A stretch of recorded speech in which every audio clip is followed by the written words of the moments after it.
Well, good morning, beautiful YouTubers. I have a few projects I am working on.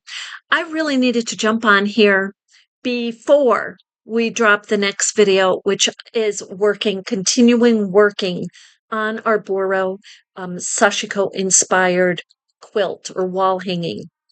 This video, I just want to share with you the decor or the aesthetic. And again, I'm going to tell you, no matter what I start with, I come back to Boro Sashiko. I can't even explain it. And but let me share with you. I'm just going to show you I'm going to show you a picture. I'm going to show you, look at all the little, and I'm going to show you them individually. So these are keychain. So they hold your keys and they hold the lip balm. So I was kind of looking around there, and it looks like the crochet version is just very typical. Um, crochet, you just crochet it, you do your magic circle or your chain 5 or chain 6 or chain 4, whichever kind of chain you want, as long as you end up with the diameter at the bottom that you're building up your rounds on. Boom. That's it. Simple. And use whatever stitch you want. So, of course, it depends on the lip balm, right? So I started out like this with a very simple little ribbon. I just want to share with you how one change can just make everything pop. And then I added the little keychain and I thought, how cutesy. This is a little charm. How cutesy. And so I put that and I did the next one. I did the next one like that. I did that. And then I'm just going to bring that over here. And then I did the sewist, which I shared with you. I think I shared it on Patreon or over here at the beginning of a clip. But this is kind of one of the.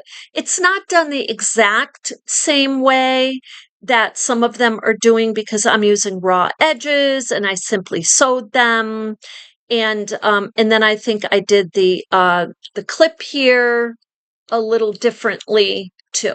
So anyway, this is scrap fabric and that's really cutesy with the little bow. So I did that, but I'm going to tell you, this is why, like the next few things I'm going to show you. When you work on your artwork and you just kind of let that energy flow and just kind of, really enjoy what you're doing, all of a sudden you start getting these ideas. Now, let me show you. This one, I added the little bow. It's just fabric. You may recognize this. This is fabric we're using on the quilt we're working on. So look, I just laced it in, staying even in the row. I added a little charm and is that not just precious? Ugh, I can't even stand it. But then look. Okay, so wait till you see where this takes me. I'm just going to show you a few more like this. Okay. So those are a few more. And how cutesy are those? And with the charms. And I'm like, okay, I'm really happy with these. And then I remembered something. I'm just going to put those down there. I remembered this piece I was working on. I don't know if you remember it. This was a prototype I was working on. And it didn't have the bow and it didn't have the keychain. So I came back to it and I sewed on. Now, what I did was I centered my bow and sewed it right on. And then I tied it.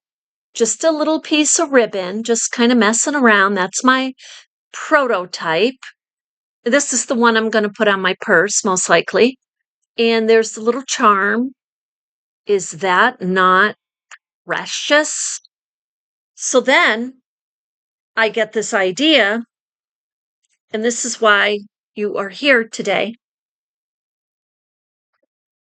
I'm like, well, I have fabric that probably is around this size. And I'm thinking for a moment, these are cute lip balm holders, but what about someone's keys?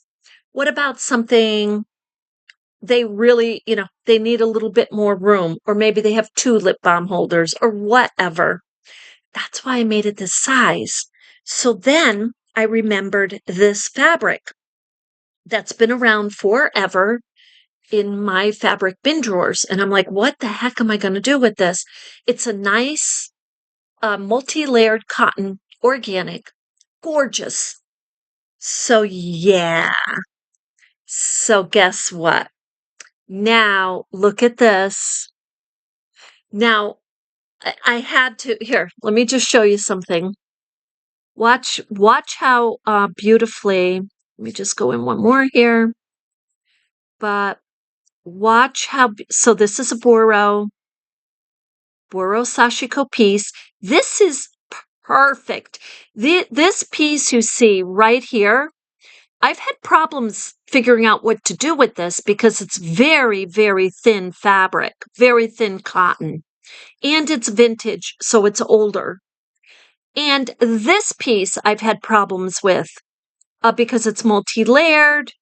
And I'm like, I'm not crazy. Like, I like it, but I don't know what to do with it. This goes perfectly. You know how adorable this is going to look? And so I have the option. I have the option with this.